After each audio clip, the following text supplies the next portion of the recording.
एक इंसान खड़ा होता है, अकेला रवीश कुमार सारे इन एंकरियों को कटघरे के अंदर खड़ा करके रख दिया। पूरी संसद में हिंदुस्तान में हर सूबों के अंदर उनकी ताकत है, बरसरे, मगर क्या इंसान की हिंदुस्तान की हकीकत को रोक पा रहे हैं? हकीकत भी वैसे उभरती है। हिंदुस्तान के जितने इनके माध्यम है, टेलीविजन का है, जो इनके अखबारों का है, सबका गला घोटने के बाद आज हालत क्या हो गई? अखबार कुछ, टेलीविजन कुछ बोलता है, साथ साथ आदमी कहता है झूठ बोल रहा है। यार ये तो सच्चाई है। पुस्तक बिल बनाने के लिए जब आप सड़क पर निकलेंगे, तो ये कितना भी बड़ा आतताई हो, जालिम के सामने जुल्म का मुकाबला करने के लिए जब इंसान निकल जाता है, तो जालिम की हैसियत बहुत दिन रहती नहीं। आईन को खतरा आज इसलिए हमें लगता है कि हम सोए हुए। मुझे कई बार तकलीफ, दरअसल जब इंसान सफर में होता है और उसका स्टेशन आने वाला होता है, तो काफी देर पहले वो तैयारी स्टेशन को उतरने की शुरू कर देता है, दरवाजे तक पहुंचता है, माल असबाब सब ले जाता है।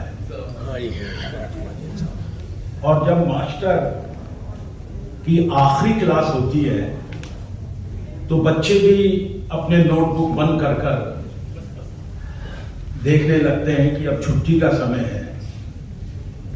कमोपेश वही हालत आखिरी वक्ता की हर इजलास महफिल में होती है कि कब इनका खत्म हो और कब हमें यहां से छुट्टी मिले। मेरी एक दूसरी दिक्कत और है, जब आदमी को स्वादिष्ट 56 भोग वाला व्यंजनों से भरा हुआ पेट भर खाना मिल जाए और उसके बाद आप कहें किसी इंसान को कि भाई ये भी अपना पका के लाए हैं, देख लो, तो कितना भी बढ़िया सुंदर स्वादिष्ट खानाओं पर पता लगेगा।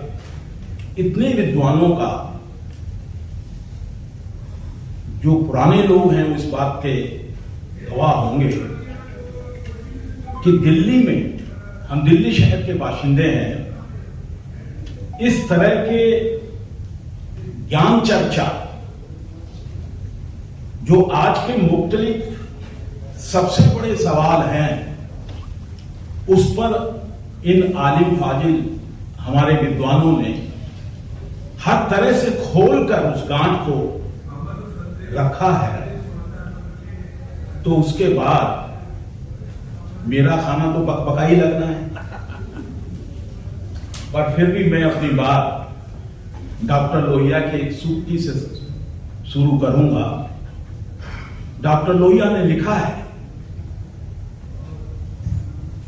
विचारहीन क्रांति राक्षस होती है और शक्तिविहीन सिद्धांत बांझ होता है। आज की सियासत की बिल्कुल तस्वीर वैसी ही है।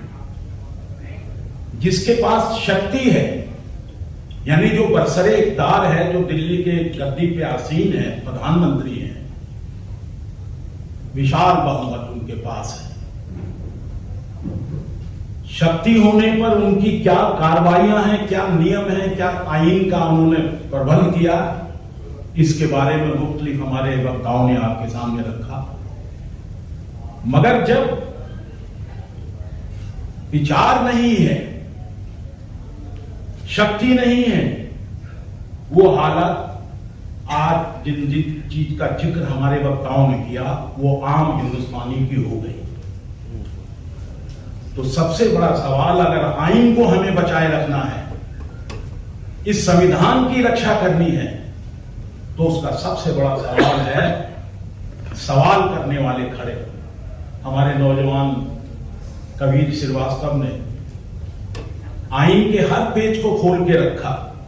उस वक्त इन्होंने जिक्र किया एनके पालकीवाला साहब। पालकीवाला साहब हिंदुस्तान के वकीलों के सरताज थे। उनकी अनेकों किताबें वकील पढ़कर अपनी वकालत करते हैं।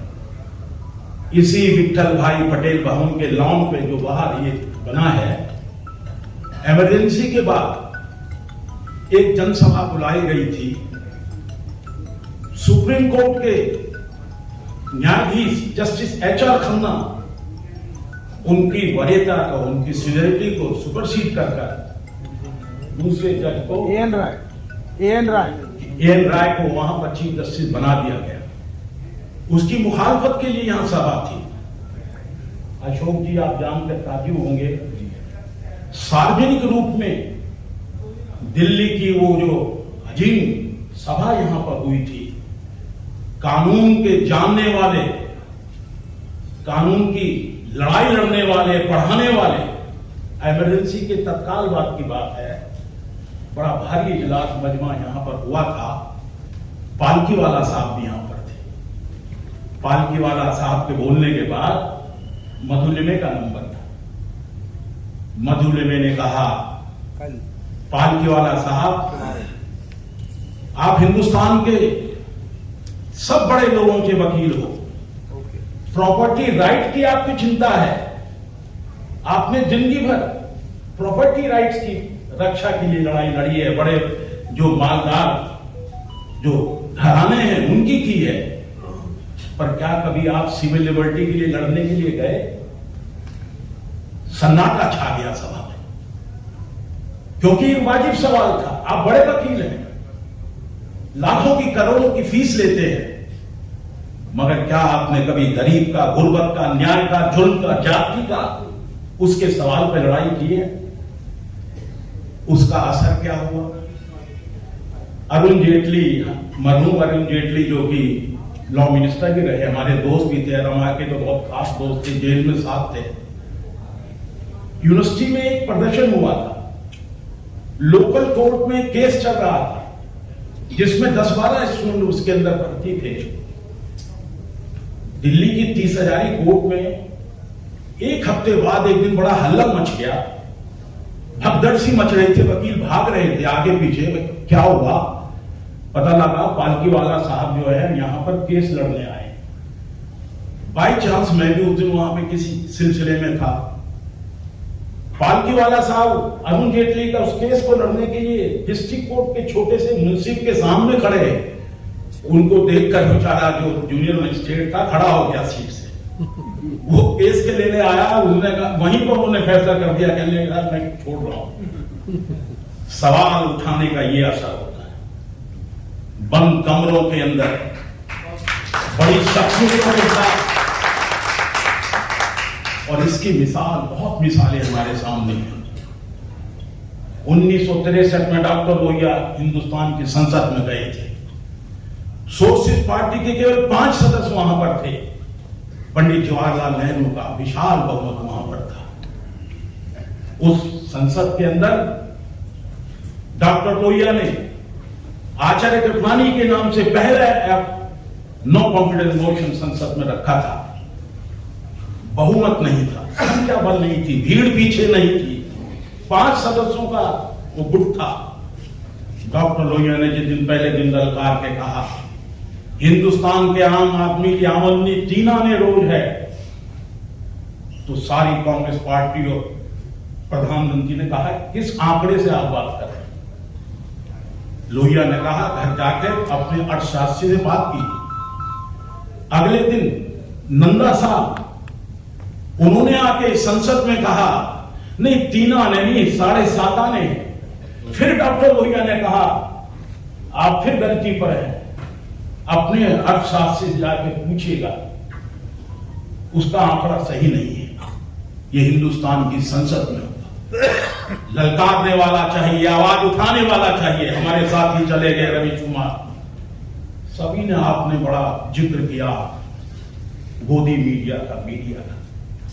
एक इंसान खड़ा होता है, अकेला रवीश कुमार सारे इन एंकरियों को कटघरे के अंदर खड़ा करके रख दिया, बुलंदी पर सवाल कर दिया। साथियों, मैं फिर चुप कर रहा हूं। आपके आयोजकों ने मेरे से कहा था कि हमें तो एक परंपरा होती है, शो पीस के रूप में आपको अध्यक्ष बनाया है, आपकी तकरीर पर रोक लगाना मुश्किल होता है, पर आज आपको तकरीर नहीं करनी। साथियों, मैं कहना चाहता हूं, एक ही सवाल है, हर युग में, मैं इतिहास का विद्यार्थी रहा हूं। कमजोर, डरपोक, लाचार इंसानों की हमेशा खलकत रही है, मगर जब जगाने वाले लोग आए तो पलटते भी आइन में कोई फर्क नहीं पड़ता। आज मोदी की पूरी संसद में, हिंदुस्तान में हर सूबों के अंदर की ताकत है, बरसरे इक़्तिदार है, मगर क्या इंसान की, हिंदुस्तान की हकीकत को रोक पा रहे हैं? हकीकत भी वैसे उभरती है। हिंदुस्तान के जितने इनके माध्यम हैं, टेलीविजन का है, जो इनके अखबारों का है, सबका गला घोटने के बाद आज हालत क्या हो गई? अखबार कुछ छापता है, टेलीविजन कुछ बोलता है, साथ साथ आदमी कहता है झूठ बोल रहा है। यार ये तो सच्चाई नहीं। मुझे याद है बचपन में कभी कभी वो ऑल इंडिया रेडियो जब होता था, टीवी तो होता नहीं था, तो उसके ऊपर सरकारी रिपोर्ट आती थी कि आटे का भाव ये हो गया, दाल का भाव ये कम हो गया, चीनी ये हो गई। तो मेरी माँ पास में बैठ के कहती, मरे झूठ बोल रहा है, तेरे घर में हो गई होगी, देखा अभी तो हम लेके आए, कितनी महंगी है। वो यथार्थ भी कभी छूटता नहीं। मैं अंत में ये कहूंगा, एक ही चीज है, हमें निराशा से निकलना होगा। डॉक्टर लोहिया ने किताब लिखी है निराशा के कर्तव्य। निराशा के गर्त से जब आप निकलेंगे, जब आप जत्थेबंदी के साथ, अपने असूलों को लेकर, दिमाग की सफाई के साथ हिंदुस्तान का मुस्तकबिल बनाने के लिए जब आप सड़क पर निकलेंगे, तो ये कितना भी बड़ा आतताई हो, जालिम हो, जालिम के सामने जुल्म का मुकाबला करने के लिए जब इंसान निकल जाता है, तो जालिम की हैसियत बहुत दिन रहती नहीं है। ये आईन को खतरा आज इसलिए हमें लगता है कि हम सोए हुए। मुझे कई बार तकलीफ, मायूसी होती है। दिल्ली यूनिवर्सिटी के अंदर मैंने लगभग 46 साल पढ़ाया है। हालात क्या हो गए? नौजवान को जब देखो, क्रिकेट, फिल्म, फैशन, इससे बाहर कोई मैं नक्शा किस तरह का देखता ही नहीं। या कोई गरीब बच्चा है तो अपनी पढ़ाई से कैसे नौकरी मिले, उसकी तैयारी में लगा है। तो मुल्क के अंदर जो आज हमने, हमारे सामने जो आदर्श का, हमारे सामने जो अपनी जिम्मेदारियों का, समाज के लिए सबसे बड़ा खतरा आइन का मैं देखता हूं आसन, वो ये है। इस खतरे से हमें निकालना होगा।